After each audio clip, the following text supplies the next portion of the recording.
Good morning. Welcome to our webinar. We're going to be getting started with introductions. Also, I would like to let you all know that we are recording this webinar.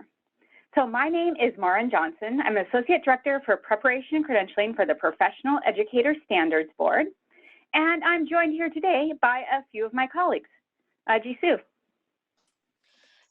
Good morning, everyone. My name is Jisoo. I'm a program manager at PASB. I'm program manager of program support, assessments, and data analysis. Megan.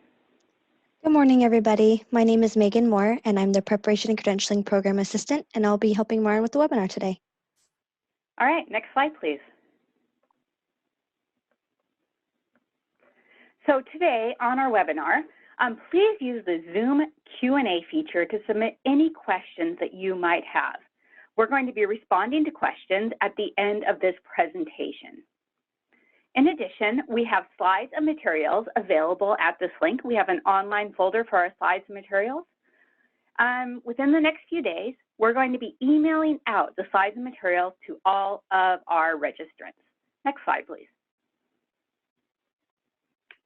So the Professional Educator Standards Board, our agency was created in 2000, and our agency looks at Washington State's educator workforce, ensures that this workforce is composed of highly effective professional educators, meeting the diverse needs of our schools and districts. Our agency works on programs such as diversifying the educator workforce, looking at an educator workforce that reflects the diversity of the students in our state. We look at educator quality, workforce development.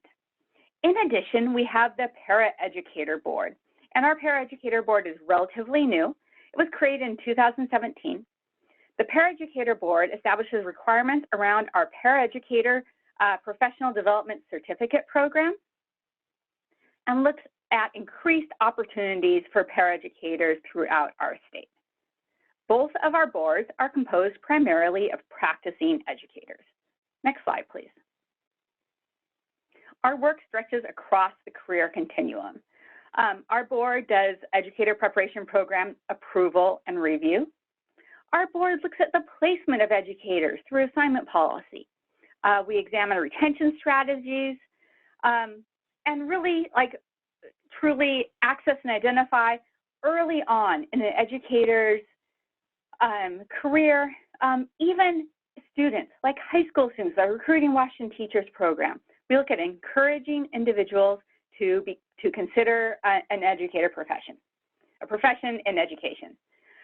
We are right now looking at our strategic plan. You can learn more about our strategic plan and provide input at this link. Next slide, please. So support for educator candidates. These are unprecedented times. Our school systems are under great stresses. Our communities and individuals, truly things that we have never encountered before. In this webinar, we have some very tangible steps that school districts can take to support educator candidates. It's important to know that what we're looking at here, we're sharing kind of the framework, the structure, some of the regulations that are involved around school districts supporting educator candidates, but these are recommendations to be grounded in the reality in the field. We need to be considering empathy and compassion for students, our educator candidates, our educators, families, and all those in the education system. So please know it is you in the field. You have those personal relationships with our students, with our educator candidates, with our educators. What we're doing here is we're just providing some of the ideas around the frameworks, some of the policy that exists. Next slide, please. In thinking about support for educator candidates, when school districts think about supporting educator candidates, that is truly an investment in a quality future workforce. When we think about supporting these educator candidates, how can we support these candidates in demonstrating the flexibility and ingenuity of the profession? We've seen some amazing things from the educators in our state in the past month or two. How can we support our educator candidates in learning about some of these amazing things in working alongside our educators. Our educator candidates bring assets to the role. How can the assets that our educator candidates bring support the learning of all students? Next slide.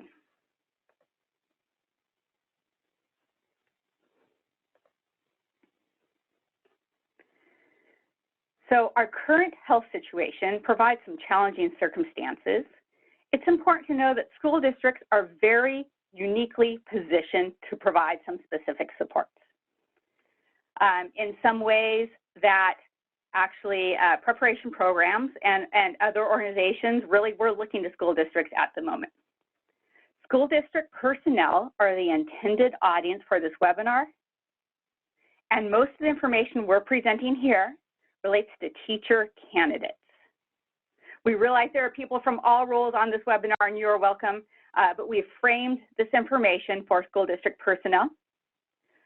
We do have some information on district supporting candidates and roles other than teacher, but really most of our information here today is on teacher candidates. Next slide.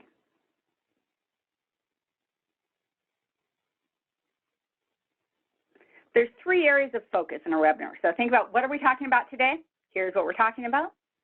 So preparing for field experience. When that educator is first in the field, what are some things that districts can do to support that educator candidate in preparing? Then the student teaching, that clinical practice. What roles can districts play now? And then finally, as our educator candidates get ready for certification, what are some things that have some new options that are available at this time? Next slide. Partnering with preparation programs.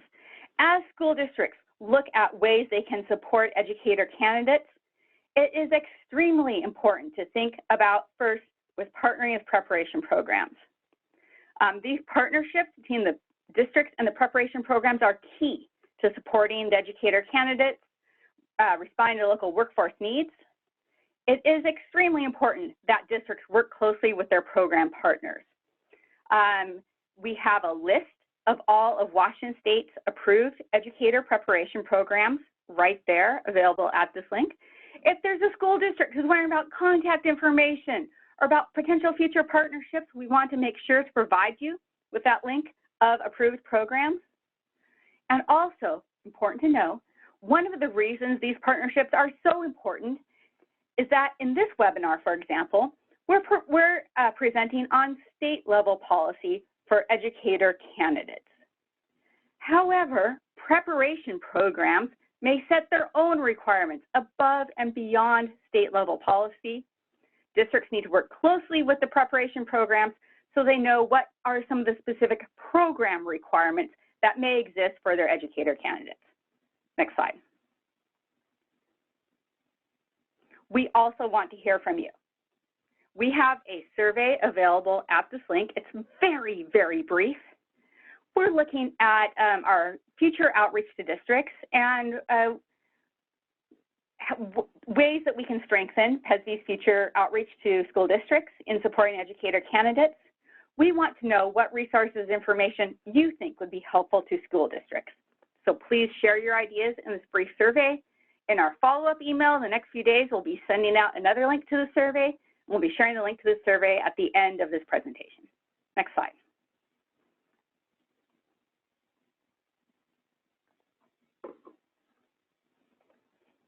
All right, so preparing for field experience. So the first segment of our presentation.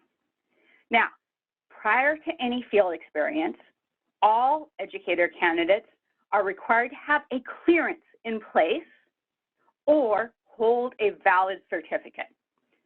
Field experience, what this is, it's all learning experience in schools. So the practicum, the observation, the working with small groups or individual students, student teaching, those all fall into the area of field experience. Online experiences that we're seeing right now, either synchronous online experience, asynchronous, the emailing back and forth, that also fits under the umbrella of field experience. So candidates must have these clearances or a valid certificate in place prior to field experience. Normally, this is accomplished with a fingerprint-based pre-residency clearance process. Next slide. However, currently, most organizations who normally take fingerprints have stopped. So it is virtually impossible for educators and educator candidates to have their fingerprints taken at this time. OSPI has provided guidance for a non-fingerprint-based temporary interim clearance. What we're doing today is we're clarifying some of the roles districts can play in this for educator candidates.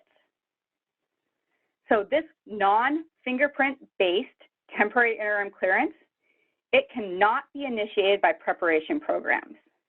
Now, normally, it's our educator preparation programs, they play a major role in initiating the process for the pre-residency clearance.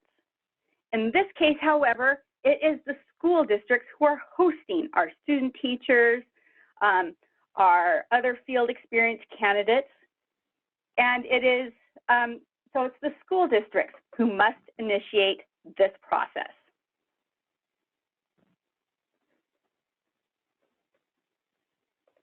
So this pre-residency clearance, it's linked to a fingerprint-based background check. Important to know that the pre-residency clearance is not a certificate. This temporary interim clearance, the process we have now, is linked to a WATCH, which is a Washington Access to Criminal History process through the Washington State Patrol. Again, preparation program cannot initiate this WATCH request. The WATCH request needs to be initiated by the school district in which the candidate will be completing their field experience. Next slide, please. So how does this work? We have a process laid out. So this is the process for educator candidates, that's our pre-service educators, to obtain this temporary interim clearance. So step one, the school district, again, a new role for school district here for educator candidates, the school district requests the WATCH and then sends the WATCH results to the OSPI Fingerprint Records Office. There's the email address, and OSPI has provided guidance around this process for how it works, for what school districts need to do. School districts who do not currently have an active WATCH account with the Washington State Patrol would need to obtain one. There's the instructions. Next slide, please.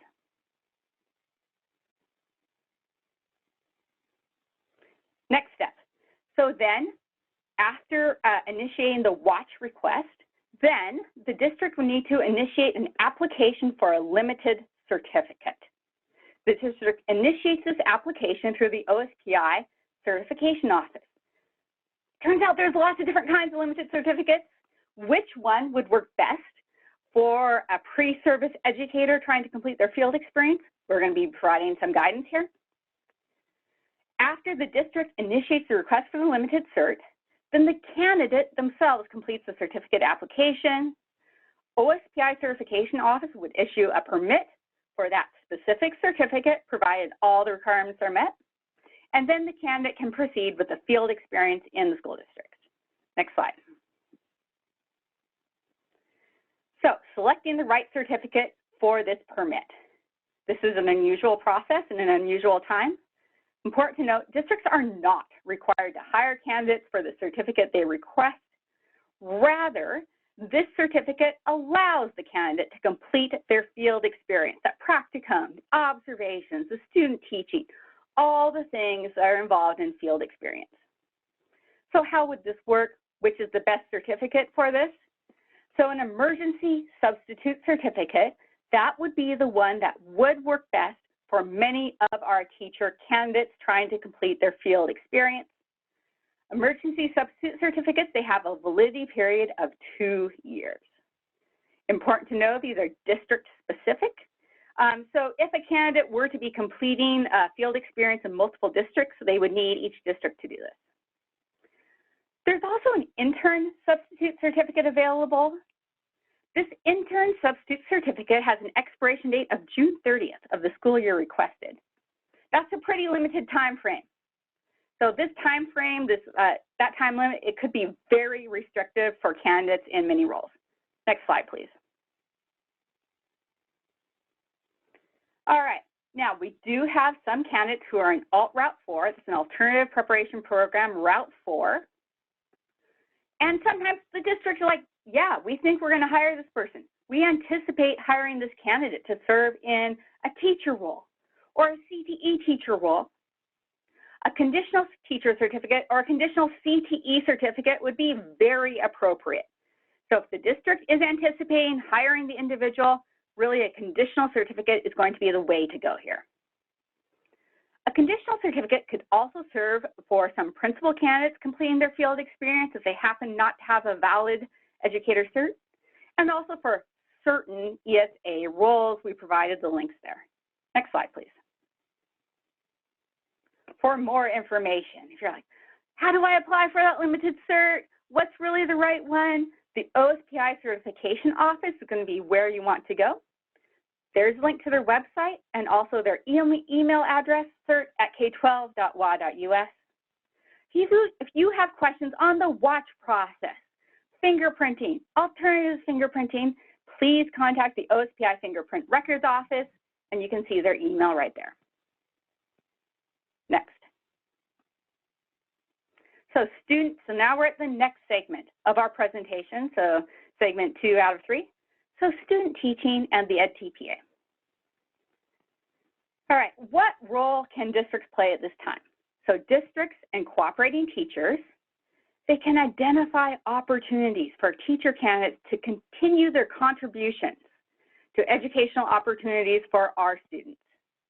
Teachers out there right now are serving in the role. What teachers are doing on a day-to-day basis looks in many ways different than what teachers have done in the past, but those teachers are serving in their roles. Our educator candidates can learn alongside those teachers.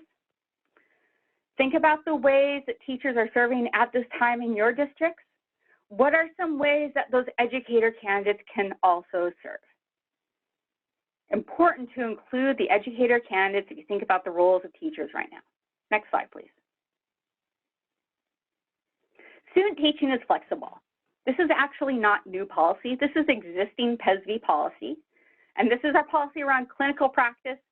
Clinical practice is kind of an umbrella term for student teaching. So student teaching, the internship, can take place in many different ways. Remote instruction, online learning, the continuous learning that we're seeing, learning at alternate locations, extended school years, school days, these can all play a part in student teaching. Student teaching is not just direct instruction standing up in front of a classroom. Student teaching includes the things that prepare the candidate for the role. So the planning, the instruction, the reflection, all of those things that teachers engage in, those can also be part of student teaching. Student teaching must be under the general supervision of a certificated practitioner in a role. And then preparation programs need to guide, provide support, offer experiences for candidates to develop and demonstrate the knowledge and skills needed for the role. The role here that we're talking about is teacher. Next slide, please. So while we had some existing policy that was quite flexible around what student teaching might look like, we have also, in response to our current health situation, we've set some emergency rules, and I'd like to share just a bit about those. So what role do our emergency rules play? So our emergency rules, they further clarify the intent of the law. Our emergency rules allow our licensure system to continue to operate. Our emergency rules support current and future educators. Important to all to know, our board, our agency, does not have the authority to waive statutory requirements. That's requirements that are RCW, requirements that are in our state law. Our board cannot waive state law. So our emergency rules need to follow along with state law. Next slide, please. All right, so our first set of emergency rules was around clinical practice. Student teaching is an example of clinical practice. So our emergency rules allow educator preparation programs, that are approved, Washington State approved educator preparation programs, to review a candidate's coursework, field experience, work experience, alternative learning experience, so all the things the candidate has completed or accomplished so far. And then based on this review, the preparation program can waive or reduce in length the clinical practice and coursework if the preparation program determines the candidate has the requisite knowledge and skills. Next slide, please. All right, so we've been talking about teachers. What about school counselors and school psychologists? It works a bit differently for those roles. So preparation programs for school psychologists or school counselors, those must be accredited by a national organization. That means that these preparation programs need to refer to those national standards set by that national organization for minimum number of hours of clinical practice, other types of requirements around clinical practice. So we would refer individuals to those national organizations for school counselors and school psychologists. Next slide, please. All right, now I'm going to turn it over to my colleague Jisoo, and she's going to share a bit on the edTPA. Thank you, Maureen. As Maureen mentioned, we have some statutory requirement, and edTPA is stipulating RCW, which is also another statutory requirement that candidates need to complete their teacher preparation programs. For edTPA, Pearson had provided the guidance to support candidates and preparation programs who have been impacted by COVID-19 and school closures. The link on this slide will lead you to the more details of this guidance. This guidance include ways candidates may collect and provide acceptable forms of evidence while teaching in a virtual learning environment. And also it includes information on extended registration as well as additional submission windows. At this webinar, we like to provide more information on the first two bullet points. First of all, we like to share information on the edTPA registration extension to provide additional support to teacher candidates impacted by COVID-19. The registration period of all candidates who have open registrations now will be extended to December 5th, 2021, provided they have registered before April 6th, 2020. The regular registration period for edTPA is relatively long compared to other state assessments like West E or West B, NES. It is usually 18 months. But now they're giving a longer registration period. This means every open registration will be automatically be extended without the need for candidates to contact Pearson to request the extension. Next slide, please.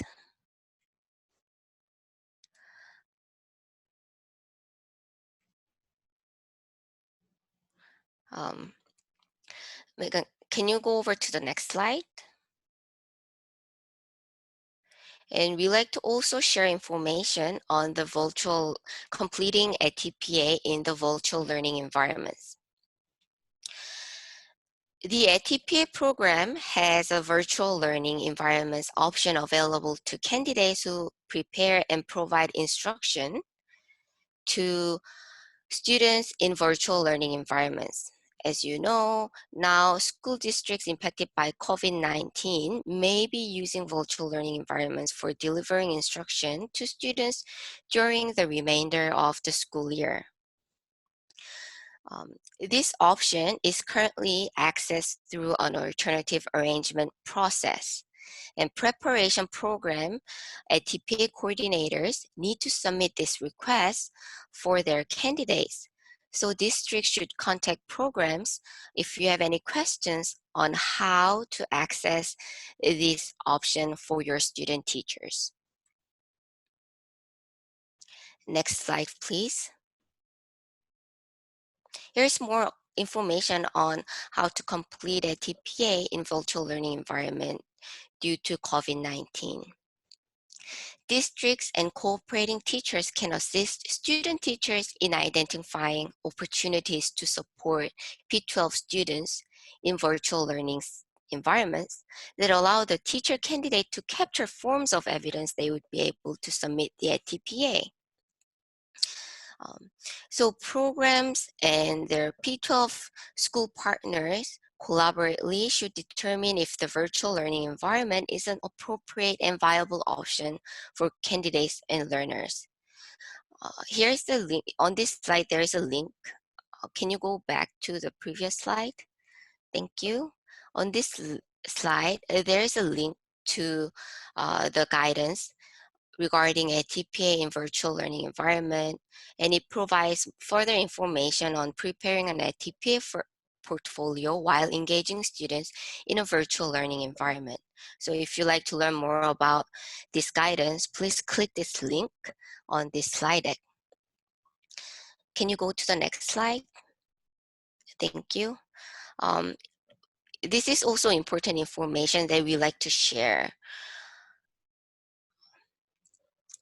Teacher candidate and students engaging in learning at the same time synchronously provide opportunities for the candidate to record for the edTPA. So candidates to submit, especially the task 2 in edTPA, candidates are required to submit a video clip that shows the interaction during instruction in a synchronous virtual learning environment. The teacher candidate and minimum number of students, typically 4 students depending on certification area, must be seen and heard in the submitted video. Next slide, please. So here is important information on edTPA student teaching and support for candidates given the information that we share so far. During student teaching, districts may want to include candidates in any plans for synchronous learning, even with breakout sessions with a small group of 4 to 5 students. Please ask your student teachers what is the minimum number of students must be seen in the video clips. And I think you can start from there. Also, it is very helpful for student teachers to be engaged continuously in school professional development, planning, and professional learning community related activities. Okay. Can you go to the next slide? All right. So this is the presentation on edTPA requirements. Marian, can you take over from this slide? So now we're going to look a bit at the emergency certificate, provide some clarification information on the emergency certificate. So in terms of emergency rule, PESB has also filed emergency rule allowing educator preparation programs to recommend candidates for something called an emergency certificate.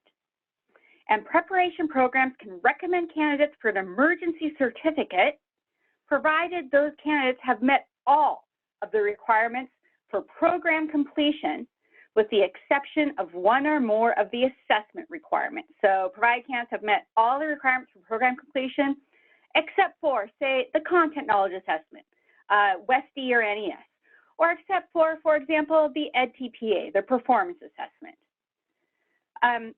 The emergency certificate would not be a type of certificate that's appropriate for, say, field placement or field experience.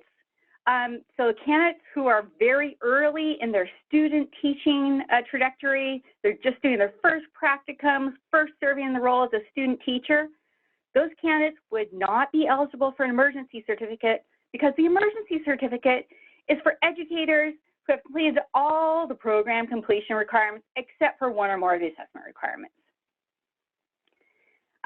The emergency certificate has a validity period of 1 year. Then the candidate would be eligible for one additional 1 year emergency certificate if the preparation program recommends the candidate for that. Also important to know, during the validity period of the certificate, preparation program providers are required to inform, advise, and support applicants on assessment requirements. All should be aware that this is not a policy change. Actually, preparation programs have always been required to inform, advise, and support their candidates on assessment requirements. So the emergency certificate does not change whether or not a program is required to inform, advise, and support their candidates on assessment requirements. Next slide, please. So why the emergency certificate? All right, so we have a case now where testing centers statewide and nationwide are closed. Pearson and ETS testing centers. Most of the test appointments in this time frame, they have been canceled. They can be rescheduled, but and at the moment, candidates actually have no way of completing these testing requirements. So now preparation programs are able to recommend a candidate for the emergency certificate when the candidate has the opportunity to complete their testing requirements, and the candidate has successfully met those assessment requirements, then the preparation program would be able to recommend that candidate for a residency certificate as they normally do. Next slide, please. All right, so people get lots of questions. What's the difference between an emergency certificate and all of our other limited certificates? We have a table here specifically on the differences between the emergency certificate and the conditional certificate. A major difference is who requests the certificate. The emergency certificate is upon recommendation by the Educator preparation program. Just like an Educator preparation program recommends a candidate for a residency certificate if they've met all of the program completion requirements, a preparation program can also recommend a candidate for an emergency certificate if they've met all of the program completion requirements with the exception of one or more of the assessment requirements. Conditional certificates and all the other limited certificates work in a very different way. All of those other limited certificates, they're at the request of the school district or other school employer. So it has to be the employer, a school employer, who requests the conditional or any other limited certificate. All right, so then where can an individual serve with a certificate?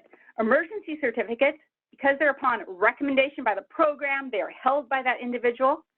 That individual can serve in the role anywhere in the state. So an individual can have an emergency certificate, go out and apply for jobs. They're not district specific. The conditional certificate and all the other limited certificates, they are district specific. Each individual district has to say, hey, yeah, interested in this individual, I'm going to request a conditional certificate on behalf of this individual. What about the requirements for the certificate? For the emergency certificate, again, the individual needs to have met all preparation program requirements with the exception of one or more of the assessments. For the conditional certificate, the major requirement is the request of the school employer. Individuals who are not eligible for an emergency certificate because, for example, they have not met all of the preparation program completion requirements, they might be eligible for a conditional certificate. They would need to work with the school district or other individual school employer. Next slide. So emergency certificates and assignment. Emergency certificates do have an endorsement on them. Assignment policy, which is essentially which endorsements are matched with which courses. Assignment policy works in the same way with an emergency certificate as it does with a residency or professional or continuing any other teacher certificate. And you can find out more about assignment policy at our link there. Next slide. What about support for teachers on emergency certificates? What can districts do? So district wants to hire the individual on emergency certificate, that individual serving the role, they're the teacher there. What are some specific supports that individual might need? So teachers on an emergency certificate, they still need to complete one or more assessment requirements. The educators who need to complete a content knowledge assessment are going to have very different needs than those who need to complete the edTPA.